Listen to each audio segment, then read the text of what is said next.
Hello everyone, welcome to G centric. मेरा नाम है ब्रज किशोर कटारे और in this session we are starting digital electronics. तो डिजिटल इलेक्ट्रॉनिक्स की अगर मैं बात करता हूँ, it's a very interesting subject और गेट पॉइंट ऑफ व्यू से अगर हम देखें so that's a important for scoring purpose. जैसे गेट में सभी को पता है इट्स 100 मार्क्स पेपर, तो इसमें एक एक नंबर की बहुत वैल्यू है। एक एक नंबर की वैल्यू की अगर हम यहाँ तक बात करते हैं तो डिजिटल इलेक्ट्रॉनिक्स वो सब्जेक्ट है जिसका स्कोरिंग सेक्शन इसको हम बोलते हैं इन गेट पेपर। यानी कि अगर आपको स्कोर अच्छा करना है देन ऑब्वियसली आपका डिजिटल इलेक्ट्रॉनिक्स जो है बहुत अच्छा होना चाहिए। So it's a simple subject, बहुत आसान है, आपको बहुत तरीके से समझ में आएगा और एक एक पॉइंट को हम प्रॉपरली एम्फेसाइज करेंगे। It's a complete course. Okay, तो चलिए सबसे पहले मैंने यहां पर सिलेबस लिखा हुआ है, वहां से स्टार्ट करते हैं। Let's see. So these are the topics जिनको मैं कवर करने वाला हूं वन बाय वन, और हर एक टॉपिक को हम प्रॉपर डिटेल में सीखेंगे। So it will be very interesting for you, आप सभी के लिए बहुत मजेदार होगा। और साथ में हम धीरे धीरे एक एक टॉपिक्स के जो क्वेश्चंस हैं उनको भी सॉल्व करेंगे।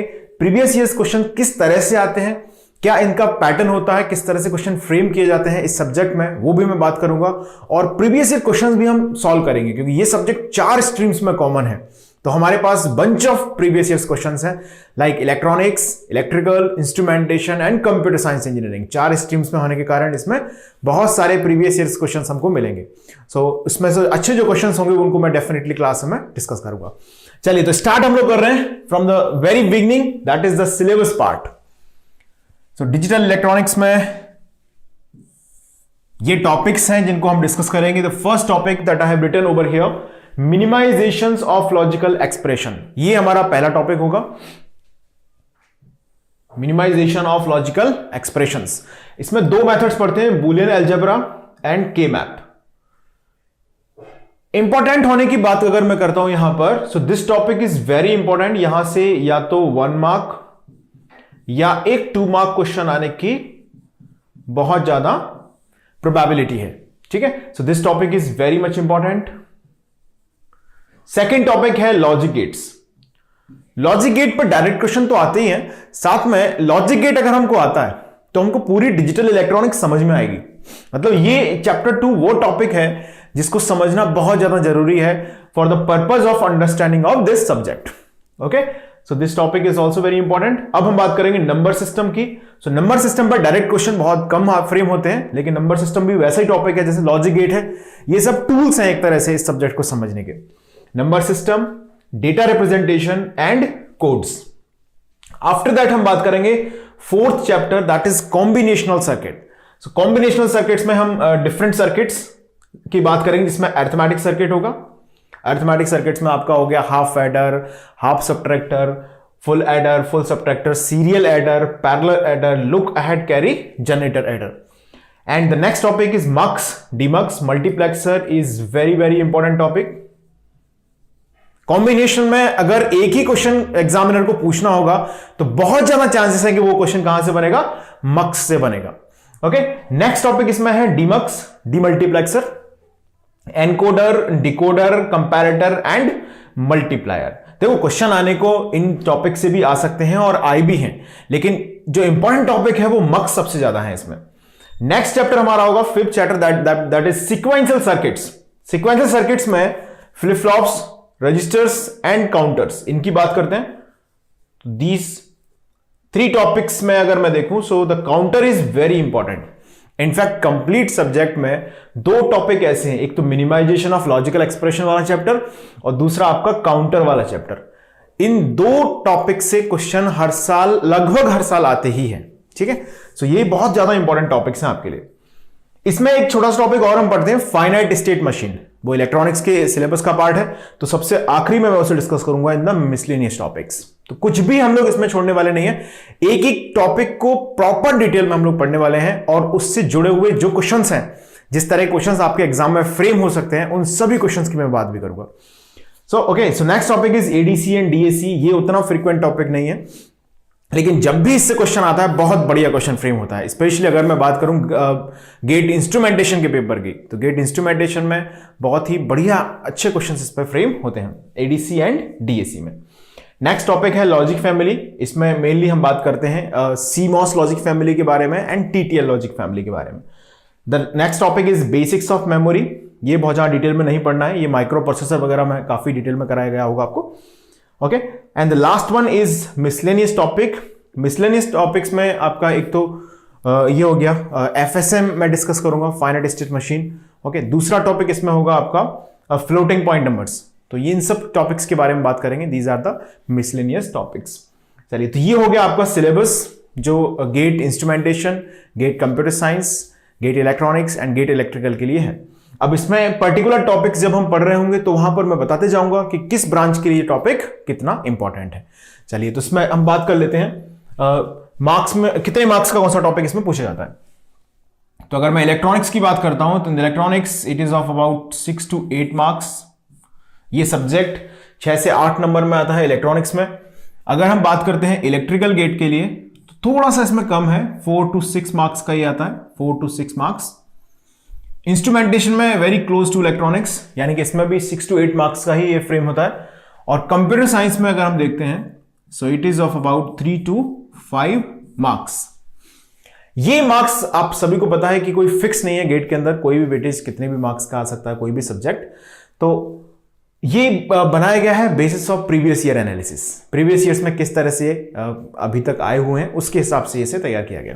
सो 6 to 8 marks is about in EC and instrumentation. In electrical it's 4 to 6 marks and in computer science it's 3 to 5 marks. अब बात करते हैं वेरी इंटरेस्टिंग टॉपिक की, दैट्स प्रिपरेशन स्ट्रैटेजी।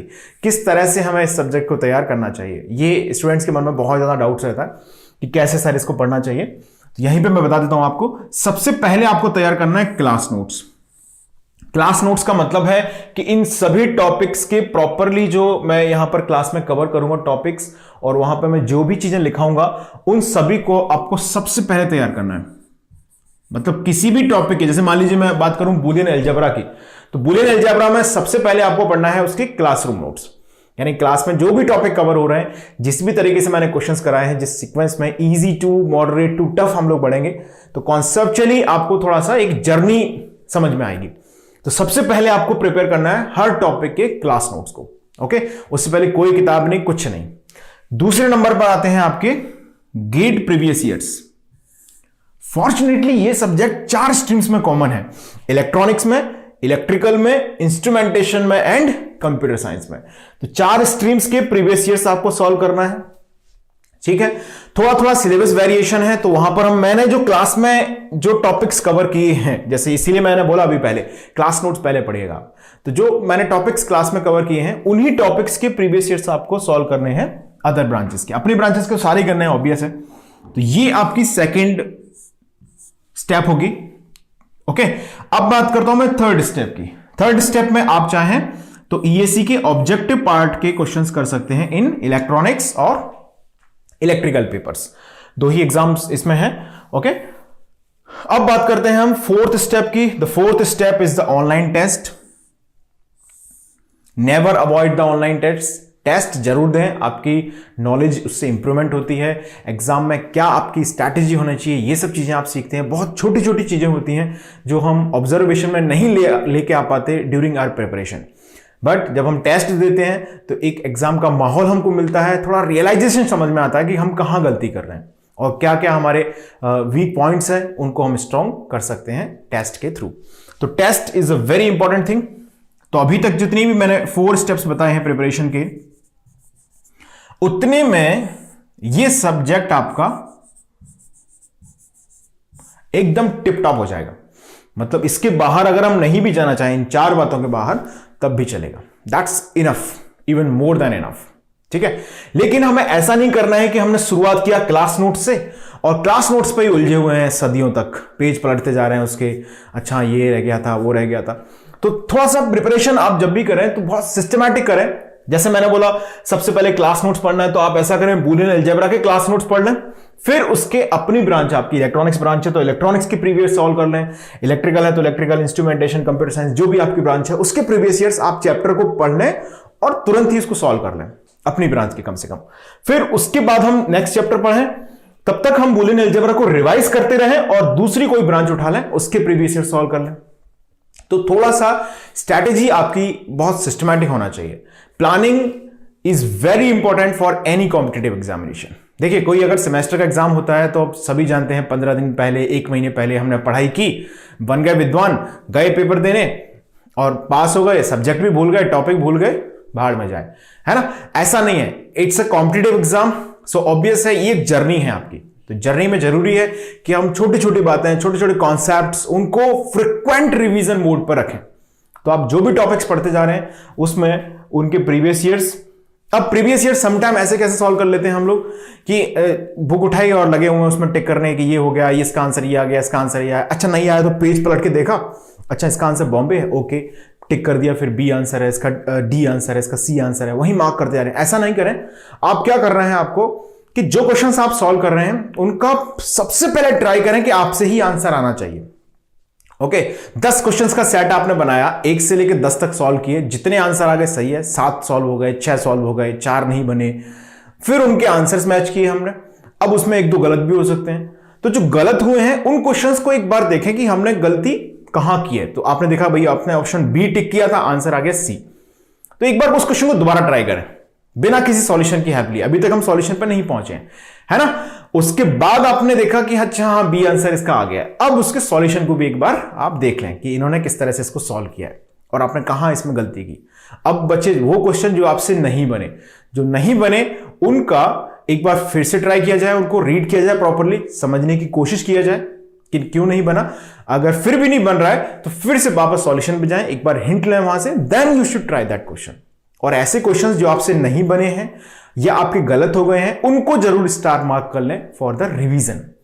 तो सब्जेक्ट की जो लर्निंग है वो एक स्टेप बाय स्टेप होनी चाहिए आपकी। ऐसे नहीं कि उलूल जलूल तरीके से कोई भी कुछ भी कभी भी स्टार्ट किया और पढ़ लिया उसको, फिर भूल गए, फिर पढ़ लिया।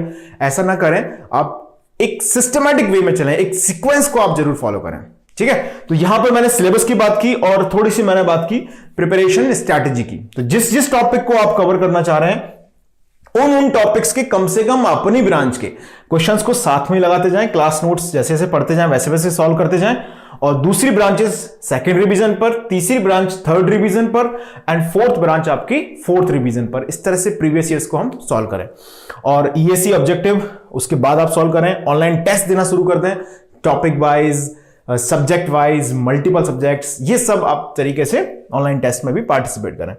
उसके बाद भी थोड़ा बहुत समटाइम ऐसा होता है कि कुछ डाउट रह गए हैं, कुछ शंका समाधान रह गया, तो उसके लिए आप जा सकते हैं। ये बहुत स्टैंडर्ड बुक है, एम डॉट मॉरिस मैनो। बहुत ज्यादा रेफरेंस बुक्स की मैं यहां पे बात नहीं कर रहा हूं, क्योंकि जब मैं प्रॉपर नोट्स आपको बुक से ही बना के दे रहा हूं तो ऑब्वियस है कि आपको बुक्स की कोई जरूरत नहीं है।